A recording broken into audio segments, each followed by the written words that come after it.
Details లకు వెళ్తే రాష్ట్రంలో భయంకరమైన ధరణి బంగాళాఖాతంలో అయితే వేస్తామన్నామని లోపభూయిష్టమైన చట్టాలను సవరిస్తామని అదే దిశగా భూభారతిని తీసుకొచ్చామని రాష్ట్ర రెవెన్యూ శాఖ మంత్రి పొంగులేటి శ్రీనివాస్ రెడ్డి చెప్పారు. దానికి అనుగుణంగానే కొత్త చట్టానికి నిబంధనలు స్పష్టంగా రూపొందించామని కష్టమస్తా అన్యాయం జరిగిందనుకుంటే కోర్టుకు వెళ్లకుండా భూభారతి చట్టం ద్వారా ప్రజలకు ఉపయోగకరమైన చట్టాన్ని తీసుకొచ్చామని గుర్తు చేశారు. 2 నెలల రెవెన్యూ పాలనపై సచివాలయంలో మంత్రి పొంగులేటి వివరించారు. ఇక తన శాఖల్లో తీసుకొచ్చిన సంస్కరణలు మార్పులను తెలిపారు. ఇందిరమ్మ ప్రభుత్వం తెలంగాణ రాష్ట్రంతో తెలంగాణ ప్రజల దీవెనలతో వచ్చిన తర్వాత ఈ శాఖకు సంబంధించి ఏం చేస్తామని చెప్పిన దాంట్లో భాగంగా ఇచ్చిన మాట ప్రకారం ఆనాటి భయంకరమైన ధరణిని బంగాళాఖాతంలో వేయటమే కాకుండా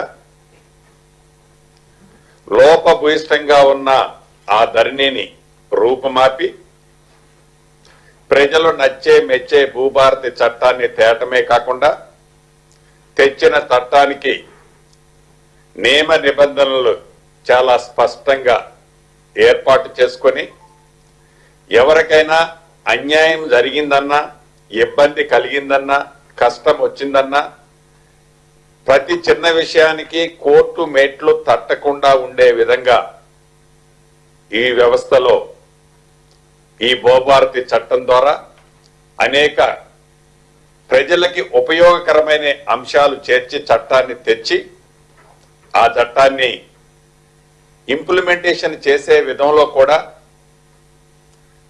ఫేజ్ మేనర్ లో ఫేజ్ 1, ఫేజ్ 2, ఫేజ్ 3 మేనర్ లో ఇంప్లిమెంటేషన్ చేసి ఏవైతే సుమారు 9 లక్షల అప్లికేషన్లు ఈ భూభారతి చట్టం వచ్చిన తర్వాత వచ్చాయో వాటిలో న్యాయపరమైనవి వాటిని పరిష్కరించే దిశలో ఈ చట్టాన్ని ఈనాడు ఇంప్లిమెంటేషన్ చేస్తూ ఆనాటి ధరణి ద్వారా వచ్చిన సుమారు 2,45,000 అప్లికేషన్తో పాటు ధరణిని ఈ ప్రభుత్వంలో అంటే ప్రభుత్వం వచ్చిన ఆ మొదటి 9-10 నెలలలో సుమారు ఇంకా 4 లక్షల అప్లికేషన్లు ఆనాడు రావటం జరిగింది.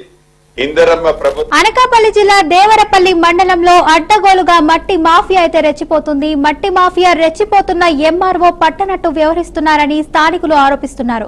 సాయంత్రం 5 గంటల తర్వాత మట్టి త్రవ్వకాలు చేయకూడదన్న డిప్యూటీ తహసీల్దార్ మాటలు ఏమయ్యాయని స్థానికులు ప్రశ్నిస్తున్నారు. రాత్రి 6, 7, 8 గంటల సమయంలో కూడా ఇలా త్రవ్వకాలు జరుగుతూ ఉంటే మీకు కనిపించట్లేదా? దీన్ని ఏమనాలి? ఎవరికి కొమ్ము కాస్తున్నారని ప్రజలు నిలదీస్తున్నారు. అధికార పార్టీ నాయకులైతే వదిలేస్తారు, ఇష్టానుసారంగా మట్టి త్రవ్వకాలు జరుపుతుంటే వదిలేస్తారా అని ప్రజలు మండిపడుతున్నారు.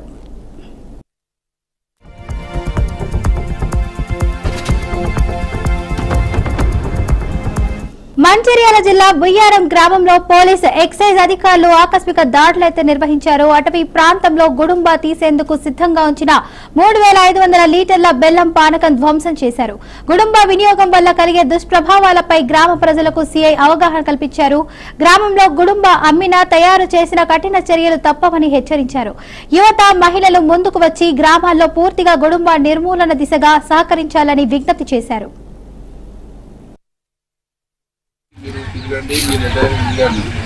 గొడవల్లాగా చేస్తాము, గ్రూపులు చేస్తాము. మా నాయకుడు మాకు సన్న ఉన్నాడు కాబట్టి నేను ఒక 10 క్యాన్లు ఎక్కువ కాస్తా, ఆయన ఒక 5 క్యాన్లు తక్కువ కాస్తా, ఇవన్నీ నడవయి ఇంకా చెప్తున్నా. కుటుంబాల దగ్గర పరిస్థితులు కూడా ఓ కాంప్రమైజ్. కాబట్టి ముందు నేను ఏం చెప్పేది అంటే, మీరు బాగానే ఉంటారు, మీకు డబ్బులు వస్తున్నాయి, మీరు తాగరు కానీ మీరు మంచి కాస్తారు, డబ్బులు వస్తాయి, మీరు రాజకీయాలు చేస్తారు. తాగేటోడు పాపం వస్తున్నావు అర్థమైందా? చేసుకోండి, మీరు తిరగండి, మీరు రిటైర్ గొడవల దాకా చేస్తాము, గ్రూపులు చేస్తాము. దమ్మాయిగూడ మున్సిపాలిటీ పరిధిలోని కీసరగుట్టు గ్రామంలో కోతి బీభత్సం కలకలం రేపింది. గత కొన్ని రోజులుగా అరుదైన జాతికి చెందిన కోతి గ్రామస్తులు దేవస్థానానికి విచ్చేసే భక్తులపై దాడులు చేస్తూ ఇబ్బందులు సృష్టిస్తోంది. ఇప్పటి వరకు ఇలాంటి దాడులు చోటు చేసుకోలేదని గ్రామస్తులు తెలిపారు. అయితే ఇప్పుడు గ్రామస్తులు, భక్తులు, వేద పాఠశాల విద్యార్థులు, టీజేఆర్ఎస్ విద్యార్థులు కూడా కోతి దాడుల కారణంగా చాలా ఇబ్బందులైతే ఎదుర్కొంటున్నారు. ఈ సమస్యను నిర్లక్ష్యం చేయకుండా తక్షణమే పరిష్కరించాల్సిందని దమ్మాయిగూడ మున్సిపాలిటీకి కీసర గ్రామస్తుల తరపున విన్నవించుకుంటున్నారు.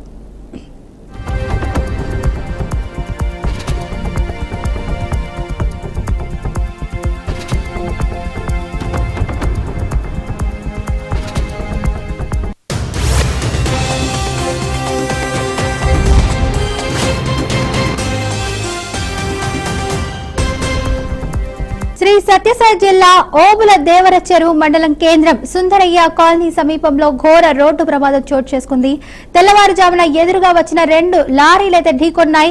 ఈ ఘటనలో లారీలో ఉన్న డ్రైవర్లు తీవ్ర గాయాల పాలయ్యారు. ఇక బెంగళూరు నుంచి భారతీ సిమెంట్ ఫ్యాక్టరీకి వెళ్తున్న లారీ డ్రైవర్ మోసిన్ క్యాబిన్ లో ఇరుక్కుపోవడంతో స్థానికులు 2 గంటల పాటు శ్రమించి బయటకు తీశారు. అదేవిధంగా ఎర్రగుంట్ల నుండి బెంగళూరుకు వెళ్తున్న మరో లారీ డ్రైవర్ గంగరాజుకు తీవ్ర గాయాలు కావడంతో ఆసుపత్రికి తరలించారు. ఇద్దరికి తీవ్ర గాయాలు కావడంతో కదిరి ప్రభుత్వ ఆసుపత్రికి తరలించి చికిత్స అందిస్తున్నట్లు అధికారులు తెలిపారు. 4 లైన్ హైవేలో ఒకవైపు రోడ్డు విస్తరణ పనులు జరుగుతున్న నేపథ్యంలో ఒకే వైపు రాకపోకలు సాగిస్తున్నారు. హైవే అధికారులు సూచిక బోర్డులు ఏర్పాటు చేయకపోవడంతోనే రోడ్డు ప్రమాదాలు జరుగుతున్నాయని వాహనదారులు ఆవేదన వ్యక్తం చేస్తున్నారు. ఎవరికీ ఎటువంటి ప్రాణ నష్టం లేకపోవడంతో స్థానికులు ఊపిరి పీల్చుకున్నారు. ఈ ఘటనా స్థలానికి చేరుకున్న పోలీసులు కేసు నమోదు చేసి ప్రమాదానికి గల కారణాలను ఆరా తీస్తున్నారు.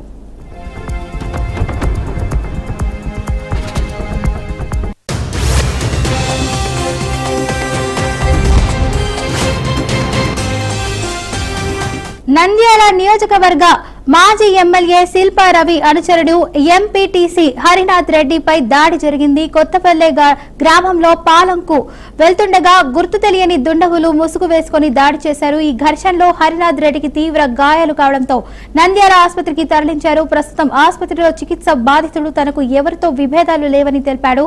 తనపై దాడికి రాజకీయ కారణాల ప్రధాన కారణమని హరినాథ్ రెడ్డి చెప్పారు. ఈ ఘటనపై బాధితుల ఫిర్యాదు మేరకు కేసు నమోదు చేసిన పోలీసులు దర్యాప్తు చేపట్టారు. దీంతో విషయం తెలుసుకున్న ఎమ్మెల్సీ ఇసాక్ బాషా పరామర్శించారు.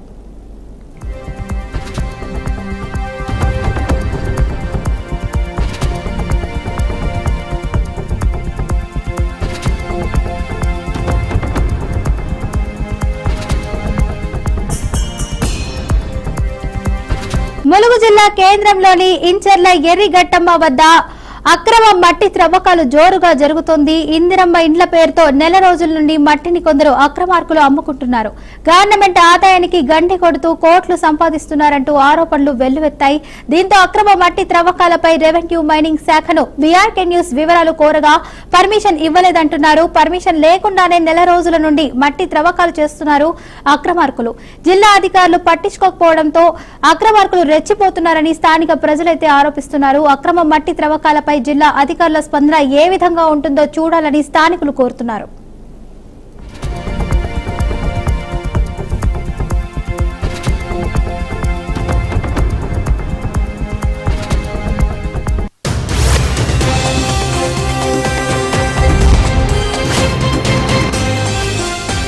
యాదగిరిగుట్ట శ్రీ లక్ష్మీ నరసింహస్వామి వారికి సంబంధించిన కొండ క్రింద గల శ్రీ లక్ష్మీ పుష్కరిణిలో ఒక బాలుడి మృతదేహం లభ్యమైంది.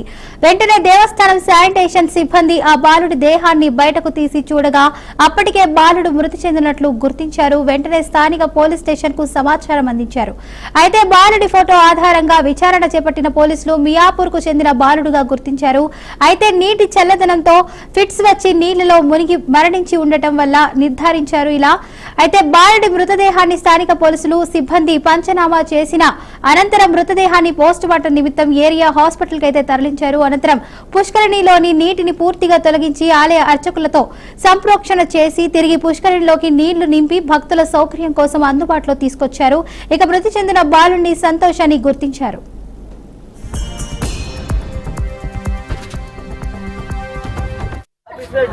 ఆడ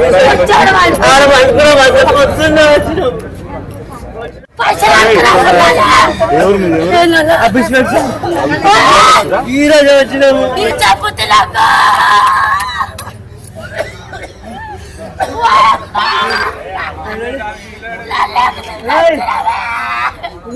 లోకల్ కాదు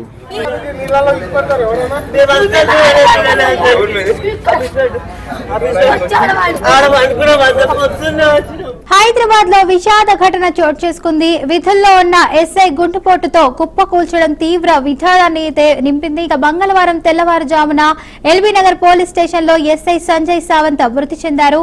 సోమవారం రాత్రి నైట్ డ్యూటీలో భాగంగా పోలీస్ స్టేషన్ బ్యారక్ లో ఉన్న సమయంలో మంగళవారం తెల్లవారుజామున ఒక్కసారిగా కుప్పకూలాడు. విధుల్లో ఉన్న ఇతర కానిస్టేబుల్స్ వెంటనే ఎస్ఐని సమీపంలోని కామినేని ఆసుపత్రికి తరలించగా అప్పటికే మృతి చెందినట్లు వైద్యులు డిక్లేర్ చేశారు. దీంతో ఆయన కుటుంబ సభ్యులకు తోటి పోలీసులు సమాచారం అందించారు.